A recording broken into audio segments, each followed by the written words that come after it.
justice can only be prescribed alongside a sense of duty. This is responsibility, and it's a factoid we often dismiss. We like the idea of justice. At the same time, we like the idea of love. We think of love as being unconditional. And in a sense, it is unconditional, but love is conscientious. So, you might love your country, but not want to fight for it because, let's say, killing another person is against your personal values. Values is the third word I almost never use because it's assumed that a value is some absolute. And for us to think in absolutistic terms often brings great unease and sometimes malaise.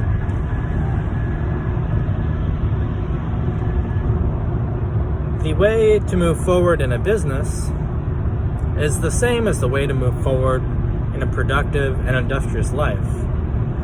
That's being both responsible and conscientious. J.S. Bach comes to mind, who was not only prodigious in his creation of really untouched soil in his work, but also had a succession plan, had a vibrant, living legacy that was as profound as he. For our business endeavors, my proposition is that love and justice are important concepts, but these words need probably years of meditation. Not a quick definition, because our decision process is largely not intellectual. It's not analytical. It's emotional. If you doubt this, think about the people you surround yourself with, and even more so, those of whom you choose to not associate. It's a feeling. If you were super close with a friend or even a family member, and then there was a rift, it is not a thought that keeps you from that person. It's the dropping in the pit of your stomach that occurs when you think of their name. That's what drives the wedge. This is no different in business. That for us to constantly use formulas and to analyze in order to make our business decisions only leads to one thing, and that's the topic of this short video, and that's entrepreneur overwhelm or burnout. And the key issue with this set of symptoms is overthinking. Overthinking because we are, as Plato said, we are a gut, heart, mind being. We have these three tiers to ourselves, and it's easy to dismiss one or the other. Especially in Western culture, we value the mind probably over the gut and the heart. And whereas I think it's true enough to say, let love lead the way and all things will fall in their right place, this too must be tempered. If you have ever endeavored upon the readings of Albert Vallaldo, shaman, healer, sage, he talks about, and he is a neurosurgeon, I believe, a neuroscientist, this neural pathway between the forehead. This runs down to the back of the neck, and then forward down to the chest. There is a literal, tangible, even visible connection between the heart and the mind. On a cognitive level, decisions are impossible. Good, lasting decisions, at least, without taking into consideration one's feelings. The gut, or the will, as it's called in Aristotelian logic, this is what gives life to the intellect. It's impossible to move forward with an idea if it doesn't have the steam necessary to propel it. So, you might say, in the spirit of the hylomorphic principle of Aristotle and St. Thomas Aquinas, that there's this mind-body connection. We mend our emotions and we mind our body. This is the delicate psychological process that allows for really untold and untapped and limitless success. So how do we bridge the gap? How do we accomplish so much as a business owner, as a director of a giant organization, without these symptoms of fatigue and restlessness? Well, Aquinas claimed that it's due to our adherence in first principles. In the last video, I talked about acting out of something bigger than yourself. This is probably the most simplistic way to describe first principles. It's the source of all energy. And an individual that runs a company needs to have enough vitality and confidence for the entire business or organization to mirror. And if this is impossible due to illness or poor thinking or practices, a leader might resort to what Plato calls the noble lie. Now, the lie is meant, and you can think of Tale of Two Cities or a more contemporary adaptation, The Dark Knight Rises, meant to instill hope. But,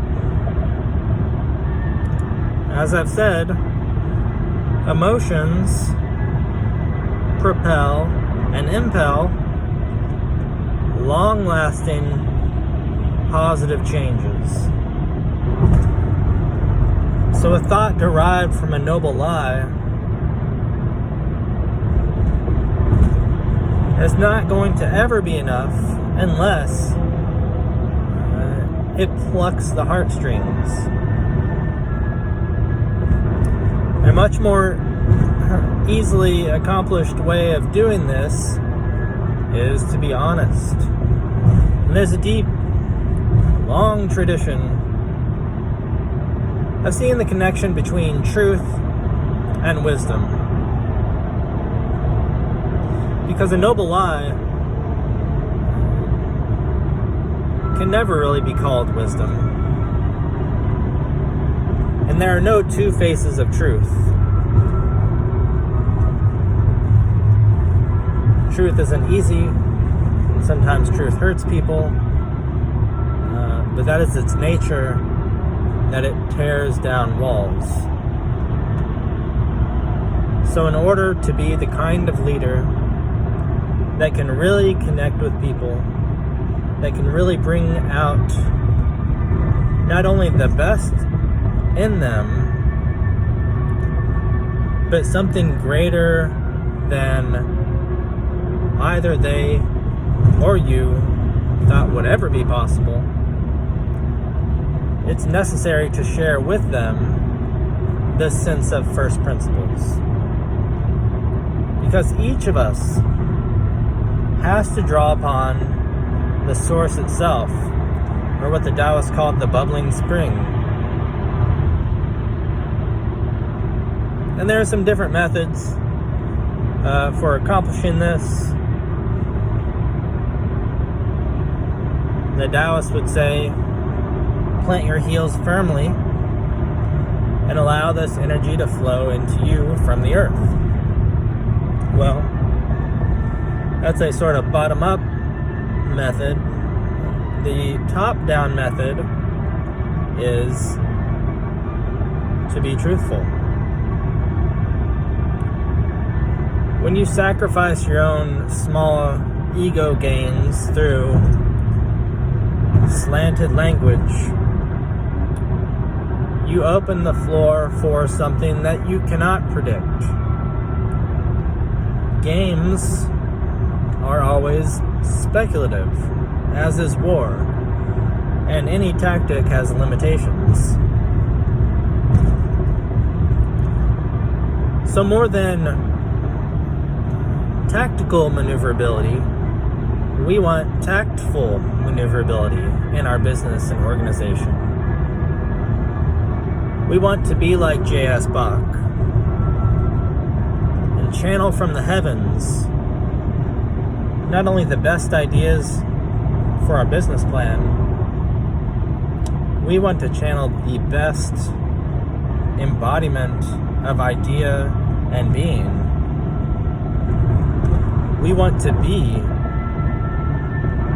that which was, up to this moment, thought impossible. We want to grow exponentially, which is illogical. This only takes place when you draw in your compatriots under a single banner. My proposition is that duty and a sense of purpose are the two values, if you want to use that word, to contrast against fatigue and malaise. We all get stuck in our heads, I think. Our traps, if you know anything about anatomy and the muscles, we get these headaches and neck and shoulder pain. That's literally that all of our energy and attention is in our heads. Pull your shoulder blades straight down a bit. Posture and attitude have a direct connection. Do your best to not hunch your shoulders forward.